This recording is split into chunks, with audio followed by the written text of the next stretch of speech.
Heyo everybody, we're back and it's week 5. Somehow there's still football, but there's also still COVID, which means we got to keep an eye on our teams, our players, that sort of thing.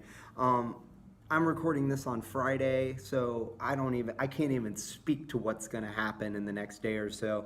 As of right now, I know that the Jets had a positive test this morning, so that puts their game with the Cardinals at risk. You also got to keep an eye on the Pats Broncos as well as the Titans Bills. So this is an ever-evolving issue, which means it's up to all of us as managers of our team to kind of follow our players, follow the news around them, to know what's happening. That said, yesterday I sent out an email regarding a COVID rule that I'm putting into place to kind of help everybody out. It's going to be a little more work on my end, but the idea here, just to explain it, make sure everybody understands it. So say this is for last minute COVID postponements or cancellations. In other words, otherwise, like if you know ahead of time, consider the player on bye or whatever. But say you've got a Monday night game or a game that's been postponed to Monday night or even Tuesday night.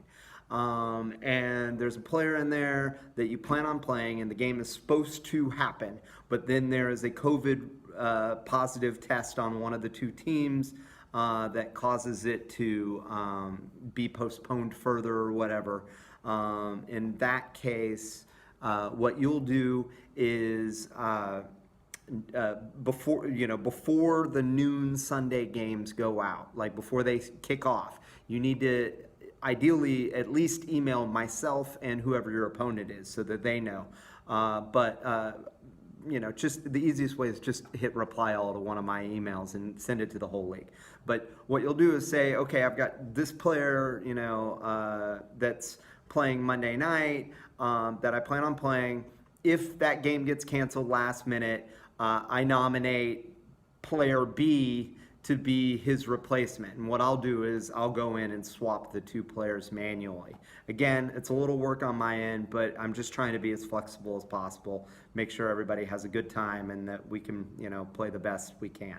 So, so that's kind of the idea. So you just make sure that you send that out before the games start, right, on Sunday. And if you want to use a player on Thursday, Thursday's already passed for this week, but down the line, if you want to use somebody from a Thursday night game as your nominee, you need to let us know before that player plays. Once the game has started, the nominated player is in, you can't use that player as a nominee. You got me? So as long as you let me and your opponent know before the nominated player starts playing, then if the other player, the player that's in your starting lineup, their game gets postponed, I will go in and swap the two players for you. I hope that makes sense. It's kind of crazy, but this is kind of a crazy season.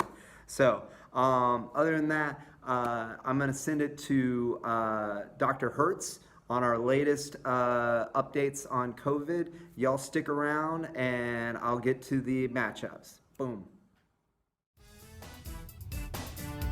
Oh, hello, it's me again, Dr. Ryder Hertz. How you doing, huh? You doing fine? You don't have the COVID? COVID bad, remember, COVID come, it attacked the body.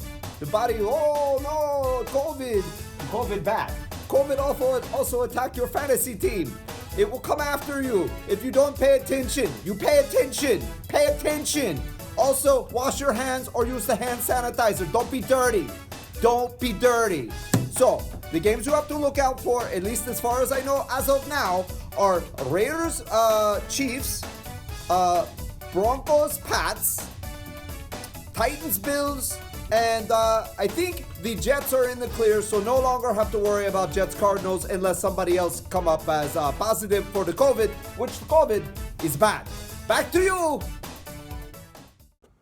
And we're back. Thank you, Doctor. Always so helpful. And again, at the time of the recording, things may have changed, so pay attention to the news, pay attention to guys like Adam Schefter and stuff like that to make sure you have the latest news on your players. We are the managers of our own teams after all.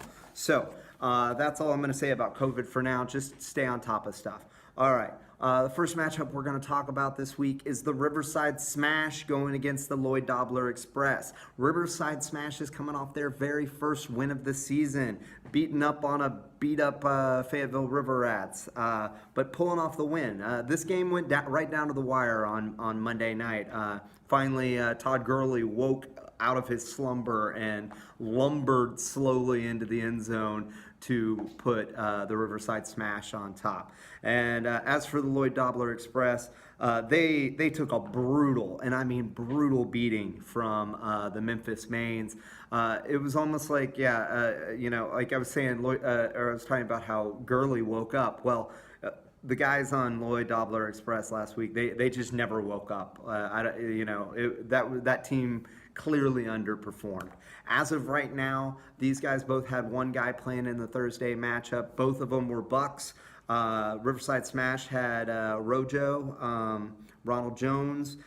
He put up 15.5 points, and the Dobler Express had Mike Evans, who put up 15.1.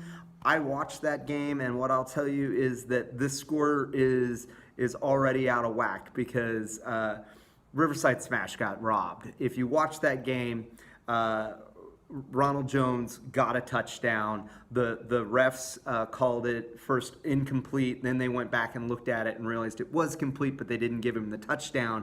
And then Brady turns around the very next play and throws it to Mike Evans. So Riverside Smash kind of got screwed, and Lloyd Dobler Express was the benefactor of that. Nonetheless, this is a tight matchup. Should be a pretty good game. Riverside Smash is 1-3, Lloyd Dobler Express 2-2. Now, let's go on to the team formerly known as Sprinkles in the Freezer has officially changed its name to Everyone is Broken, and that's because if you look at her roster, it's just a sea of red. She's got Devontae Adams, she's got Christian McCaffrey. All of her best players are banged up. Nonetheless, she's sitting with a 2-2 record, which ain't bad.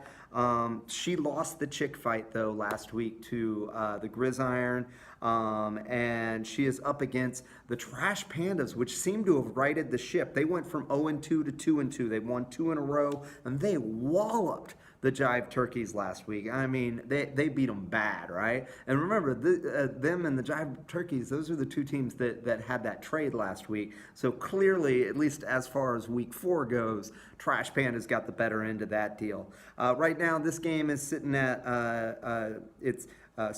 Everyone is Broken is 18.9 to Trash Pandas at 21.12. But I kind of give the advantage to Everyone is Broken because they got that 18 out of just David Montgomery, which is kind of surprising out of that guy. Meanwhile, Trash Pandas had less than stellar production from Tom Brady and the Tampa Bay D.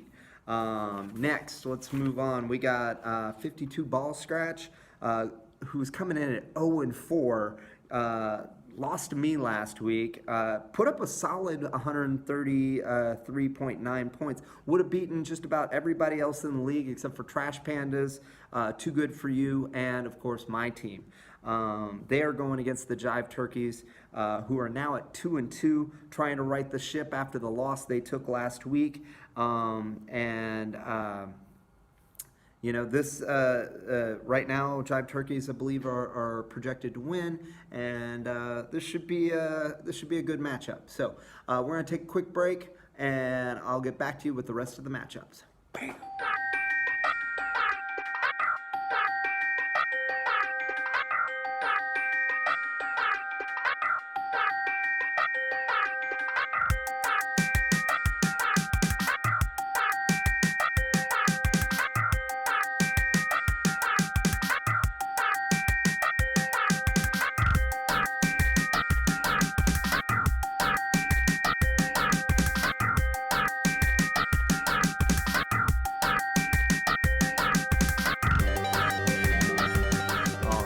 Yes, man. So I was just talking about Too Good For You, and they put up a pretty big number last week, 159.28. That's a pretty big number. Not as big as the number as my Lucille's Balls put up last week. They put up 172.2 is the highest score in the league last week. Let's see. We're going against each other this week. It should be a good matchup. Both of us are projected to score pretty big points. I kind of got the benefit of some of his guys being on bye, so I'm hoping to take advantage of that and squeak into the winners column. I'm sitting at 2-2. I'd like to be 3-2. Meanwhile, he's 3-1. I'd like for him to be 3-2. So that's the too good for you Lucille's Balls matchup.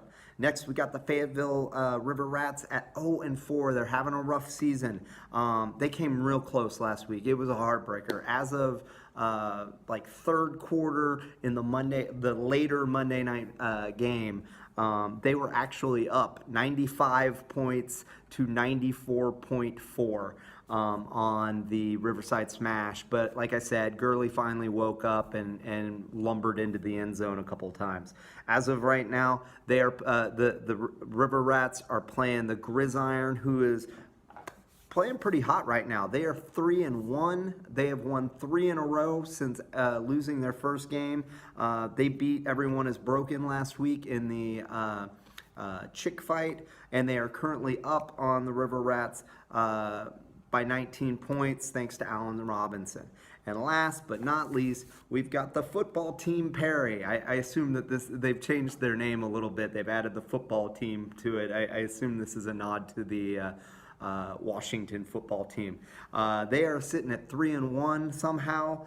They lost last week, however, to Too Good For You, but they put up a respectable 121 points. You know, like I always say, if you can break 120 points, you're going to win more weeks than you lose. But they did lose last week to Too Good For You. Meanwhile, they are playing a hot Memphis Mains. They are 4-0. They've been rolling over everybody. It hasn't even been close. Last week, though, they kind of beat up on a kind of surprisingly underperforming Lloyd Dobler Express. And the other thing is that they lost one of their main players. They lost Eckler last week. So it'll be interesting to see how this game goes. I didn't write down what the score was on this one. I think they both had some guys playing. I know that Memphis Mains had Jimmy Graham in the game because I remember seeing that one-handed catch in the end zone that Graham made on Thursday night and thinking, man, who's got him on their team? And it was Drum and the Memphis Mains. But this should be a good matchup. Also, again, two teams that are in the top tier. We got a 3-1 team going against a 4-0 team. So this should be a good one.